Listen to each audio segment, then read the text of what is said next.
Welcome to Moving Forward for Life with Rosita. Discover your way home.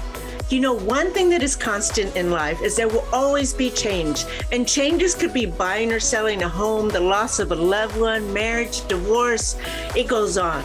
But when you find yourself on a new path, whether planned or unexpected, what you know is home is shaken or shattered. So this is clear. How you process a change will impact the trajectory of your life. Moving Forward for Life with Rosita starts now.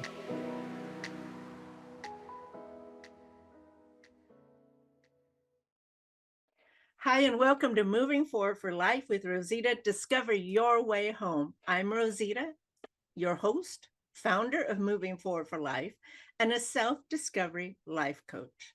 The focus of my shows are topics related to self-discovery, all with the goal to help you find your purpose, let you know you're not alone, get unstuck, and move forward for a life that you desire.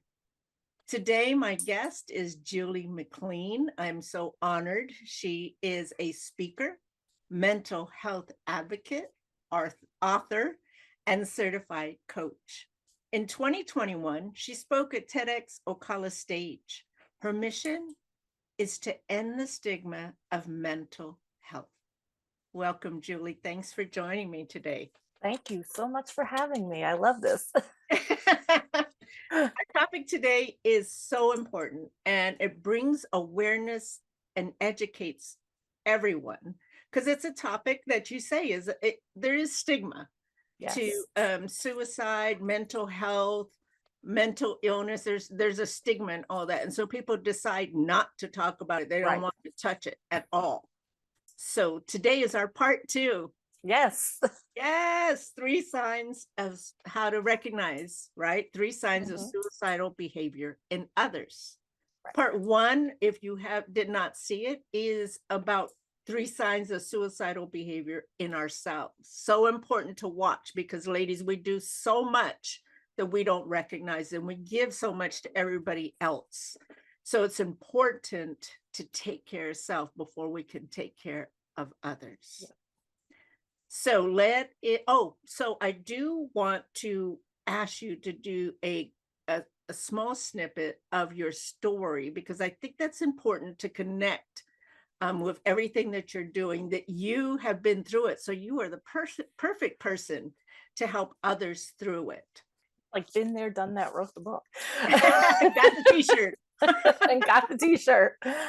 So basically, I am a suicide survivor. I have thought about suicide almost every day of my life.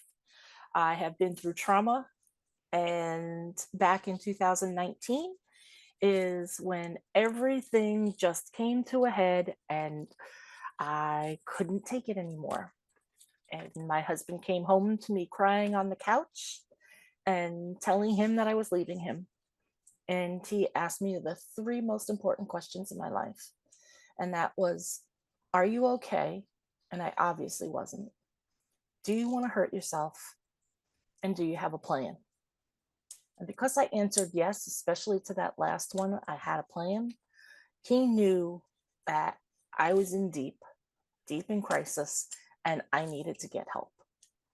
And he was there every step of the way, helping me and getting me that help where I wasn't totally panicked over it. And the help that I got ended up teaching me that talking about mental health and mental illness is so important, and yet we don't do it. Yeah, so that's the background in a nutshell, Reader's Digest version. I'm so glad that you turn the mess into your message. Yep. And that you are still here. Thank you. Thank you. And you are spreading the word of breaking this stigma, because it is so essential, not only to recognize it in ourselves, but Julie, how do we recognize it in others? So there's 3 key things to recognize with others is talking. If you're noticing that a friend or a loved one is talking about taking their own life, feeling hopeless. They're talking about how they have nothing to live for, talking about there being a burden to others, or talking about feeling trapped, or talking about the pain that they feel, whether it be physical or emotional. That's the first key sign that somebody is struggling with their mental health. Now, The let me second, ask you a question there. yeah, So someone who talks about it, that's pretty easy to see. mhm. What if someone doesn't talk about it and doesn't talk at all? Doesn't Well, share feelings, that kind of that thing. that's where we get into the other two. Oh, okay, great. I jumped the gun. So the second thing that you want to look for is behavior. So somebody who is increasing or starting to use alcohol or drugs, Mhm. people who are looking for ways to end their life and searching for it, isolating away from family and friends, visiting or calling people to say goodbye, Mm. giving away prized possessions or any possessions. Um, all of a sudden, they're agitated. All of a sudden, they're aggressive. All of a sudden, they're withdrawing from everything. These are the signs, the behavioral signs of somebody who is struggling with their mental health. Mm. Someone So, who wants to always be alone. I mean, being alone in itself is not bad, but no, when it is a constant, like, I just want to be alone. I just want to, okay. right, right. And I'll refer back to my behavior when I was headed down to my road of crisis was, and I said this in the first episode, but for somebody who hasn't watched it, I would not want to go places, but I would have to. And Mhm. so I would walk up to the door like this. And then I would throw on this mask and walk in the door and say, "Hi, I'm here." Yeah. And that's what everybody saw, was that mask that I put on, at least everybody outside of my inner circle. My inner circle always knew that that was just a facade, but nobody recognized it as being a path heading to crisis. Mm. They know now. They know the signs. Yeah. So somebody's change in behaviors are that second sign that somebody can be headed for crisis. Mm. The third one is mood changes. Have they been feeling sad for a very long time, depressed even? It's not just 1 or 2 days, but it's you're noticing that a week has gone by and they're not getting any better. 2 weeks have gone by, they're not getting better. It's this long, prolonged feeling of depression that if you see that in somebody, that's where you're going to start asking yourself mental questions about the health of this other person. If you're noticing that they're getting anxious all the time, or they've lost interest in something they truly love. Again, if they're irritable, and they usually aren't, if they're easily humiliated or always feeling like shame. Mm. Uh, and then I don't know why this one says sudden improvement, but sometimes we focus all of our efforts into something to meet a goal, and the reason why we're doing that is totally different from why we should be doing it. And so for me, it was over promising and under delivering. I would not be the one to say no. I would always be the person to say, yeah, sure, I can do that, no problem. You do And then everything. yeah, I could do everything. And then I would do it, and it wouldn't be to my standards. And it was my standards, not somebody else's standards, but it Mm. wouldn't be to my standards. And then I would be like, I'm such a failure. So if you see people like that you're constantly saying to them, my God, what you've done is amazing. And they're like, no, I could have done better. You know, these are all signs of insecurity and feeling like you're not enough. And that is a sign to watch out for. So the big three things are what they're saying, what they're doing, and how they're feeling. So talk, mood, and behavior are Mm. the three big signs on what to look for if you think somebody's in crisis. And I have to say, don't be afraid to ask the same questions my husband asked me. Are you okay? If I had said, yeah, sure, I'm fine, he wouldn't have believed me. If you truly feel in your heart that that person is not okay, don't take yes for an answer. Gently nudge a little bit more. If you ask, do you want to hurt yourself? Don't let that go by the wayside, and don't be afraid to ask the question. This is the one thing that there's such a misnomer about it, is that if you ask the question, do you want to hurt yourself, that Yeah. person is not going to go out and say, hey, wait, that's a great idea, maybe I should go do that. It's not how it works. If you ask that question, that actually is all of a sudden something going into that person's head saying, what the heck am I thinking if somebody else is noticing this? And you put the brakes on it. Mm. And then that third question of, do you have a plan?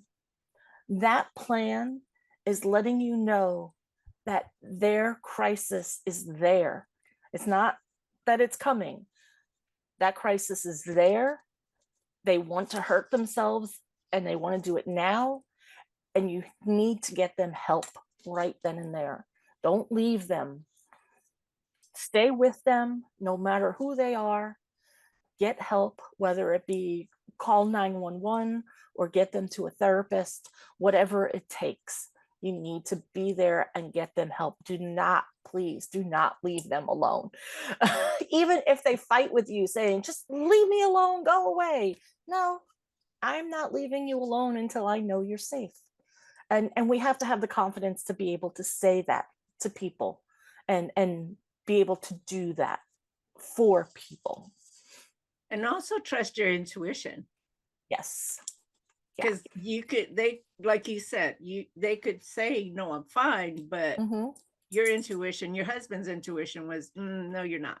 Yeah. My husband knows me enough that if I were to leave him, first of all, it's not happening.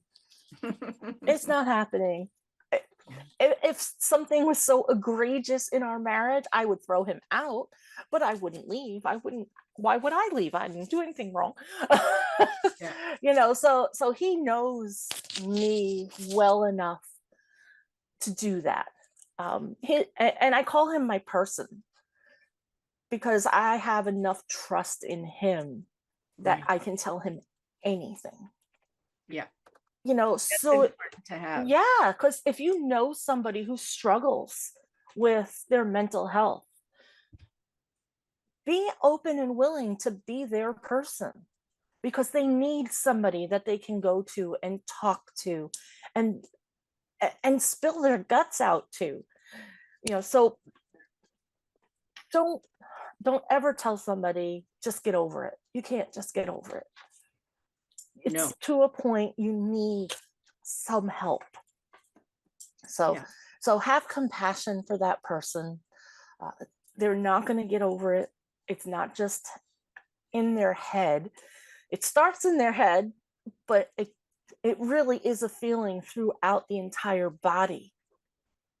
That feeling of despair and helplessness and hopelessness that somebody feels. And you, as a loved one, a caregiver, a friend, have never walked in that person's shoes. So you might have an idea of what they're feeling. You might have felt something similar to that, but you never really know exactly how they feel. And all too often, we will turn around to somebody who is struggling and say, I know exactly how you feel. Mm. You don't. Yeah, I was And I just say that very kindly. You don't know exactly how they feel. yeah. And I think that's important, that you don't have to have the words. Sometimes just being right there, Yeah. showing that you care enough to just be right beside. When I had my crisis in 2019, I had to agree on a few things. One of them was I wasn't allowed to drive because my plan included my car. The other one was I wasn't allowed to be alone. Now, this happened on a Wednesday. My husband had to be in Tallahassee because I'm in Jacksonville, Florida. He had to be in Tallahassee that weekend. He couldn't change it. He had to go. So we talked to a friend and said, can you come and spend the weekend and just make sure she's okay? And she did.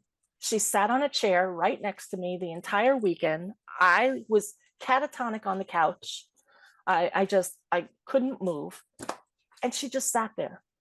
She didn't say anything. She didn't do anything. She just sat there. And sometimes that's all somebody needs, is to just have that other body close to them and absorbing some of that energy and imparting some healthy energy. And it's also such a caring act to be respectful enough not to pry, but to Yeah. let the person know, I care. I'm here. We don't have to talk. I just want to support you. Right. I think that's a high form of showing love. Yeah, it really is. Yeah. You know, and that's exactly what you're looking for at that point in time, is you're looking for someone to show you love and compassion and empathy. You might not know it consciously because so many things happen unconsciously when you are in that situation, when you're in that crisis, things that you can't even understand. Like when I was in crisis and crying my eyes out and my husband was asking these questions, I could not physically answer him. I couldn't say yes, I couldn't say no. All I could do was shake my head and nod my head. And when he took me to my therapist took 45 minutes for me to physically say, yes, I need help. And as she explained it to me, she couldn't help me until I told her I needed help. Shaking my head was not an option. I had to physically tell her. And people don't realize when you're in a crisis like that, how hard that really is. You feel like you don't have the strength or the energy to be able to do that. Now, Julie, what would you say to someone who is trying to be a support person, but that person is really irritable and mean and just trying to push you away, basically? What is a suggestion for dealing with that, knowing that your intuition is saying, don't leave them, they're not in a good space? The first thing I would say is contact a therapist or a doctor or somebody who has the training in how to deal with this. The thing is if you're in that situation, if you're in crisis, you're going to push because you're going to tell everybody, I'm fine, I don't need any help, just go away, I'm not worth helping anyway. You don't have to go. You can just sit there and say, okay, I'm just going to leave you be. And just sit there. Don't talk to them, don't leave them, nothing. If they start yelling at you, why are you still here? You just turn around and say, because I'm not ready to leave yet. If they start getting physical and violent, then you go ahead and you call 911. Yeah. Because the physicalness and the violence means that it's there. They're in crisis. They need help now. You know, so don't let them bully you. Yeah, because that is a sure sign that I'm not worth it. And now I've dealt with a couple people like that. And what I would say is, you're worthy, you know, I love you. And, I would get comments like, well, I don't need anybody. Everybody needs somebody. Yeah, but Everybody. when you're in that mindset, you know, just turn around and just say, but I love you and I don't want to leave. Yeah. Don't tell them, that they're not, if they're saying they're not worthy or they don't need to be loved, don't respond back to, well, I want to love you. Or Oh, that's not you a good should thing. know that you are loved. No. But just Say, saying the mhm, encouraging word would not be right. a good time to say that then. No, not at all. I mean, Huh. sometimes nothing is better than something. And, like I said, why are you still here? Why don't you just leave? Just leave me alone. And just saying, I love you too much to leave. And that's it. You don't have to get deep into conversation because they're not going to be able to get deep into conversation. You don't want to get confrontational with them Okay. because then you're going to trigger them even more. So Mm, make sure that, you say as little as possible if they're in that agitated state without letting them be alone. okay. And is it okay then if they push so much that you end up going? Is it okay then to call or text and say, hey, just checking on you? If it's to a point where they're so agitated that you have to leave, you shouldn't be leaving unless there is a health professional or a police officer or something there. You never want to leave somebody who's in crisis. And if they're at a point where they're getting physical and obstinate that you need to leave, uh, they don't they can't be alone, because that's all they're doing is saying, you have to go so I can get this done. Mm, So if you think of it in those terms, that somebody who's in crisis or heading to crisis wants you to leave because they just want to get it done, how are you going to feel when you leave and they do?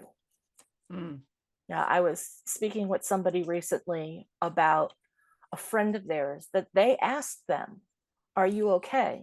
And the friend just blew it off, said, yeah, I'm fine, no problem. And he's like, okay. And he left it at that. And then he found out 2 days later that his friend died by suicide. mm. He felt, and still to this day feels, terrible. Yeah. Because he just let it go.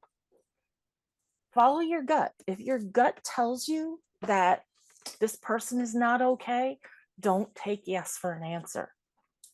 Mm. But don't push so hard that you're going to push them over the edge too. That, It's a fine line it is there. a fine line. It's a balancing act, and you really have to take your cues. There's no right or wrong answer for everybody. Everybody is going to react differently. Mhm. you know for me, my husband knew, because I was sobbing, and I don't do that.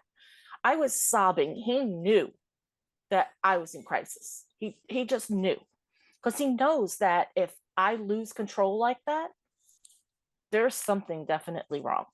So Mm. everybody is different, and you can notice it in strangers.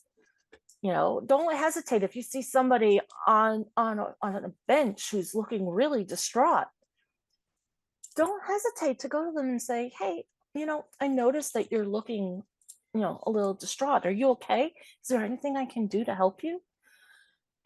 First of all, they're going to be taken aback that you actually took the time to ask. Right. But then it all of a sudden, what happens is you start thinking, wait a second, somebody actually cares. So That the sometimes that's enough right there, right? yes. Just Yep. to know that, wow, somebody cared enough to stop and Hmm. ask me. Yeah. And that's what started me on this journey of talking, because after my crisis, I needed help from my friends. And when I told them what was going on, there was so much love and so much support that they gave me. I'm like, wow, I've spent years not talking about this. And now I'm willing to tell anybody and talk to anybody about it. Wow. So I just got to note that we have 3 minutes left. Let's recap. Okay, 3 signs of suicidal behavior in others. One is the talking. Someone talks about it, being a burden. I feel trapped. Number 2 is the behavior, giving away possessions, withdrawing, and isolation. And then number 3 is the mood changes, the feeling sad, the anxious, the irritable, if they're easily humiliated. And then asking the question, are you okay? Do you want to hurt yourself? And do you have a plan? Those 3 questions really helped you, Julie. You mentioned when your They husband, saved my life. yeah, Those 3 questions saved my life. yeah. So those are the 3. Julie, I thank you so much for spending time with us Thank and you. sharing your experience and wisdom. And thank you for the work that you do. Much respect to you. How can people reach out to you? They can reach out to me on my website, which is www.starttheconvo.net. So remember, it's .net. And I have links on there I have a gratitude journey on Instagram, TikTok, and Facebook. I'm actually going to be starting a self-love journey very soon too. But you can go and visit those pages if you need to contact me. My email and my phone number are on there. So, go ahead and contact me. If you're an organization who needs a speaker, I'm your girl. Thank you so much, Julie. Thank you. Now, I want to remind everybody, if you need some self-discovery tools, you want a free clarity session, please reach out or go to my website at movingforwardforlife.com, schedule your free clarity session, and we will see you next time. Bye. Bye. Thank you so much for listening to Moving Forward for Life with Rosita. Discover your way home. Through my own personal healing journey, I've come out stronger and braver. I know firsthand how hard, how lonely, and heartbreaking it is to continually live in pain. As we work together, you will discover the good, the bad, and the not so pretty parts of yourself so you can uncover the fabulous in you. Discover what you need to come home, whether that's a physical home or the home in you. Join me every second and fourth Friday at 12:30 p.m. Pacific.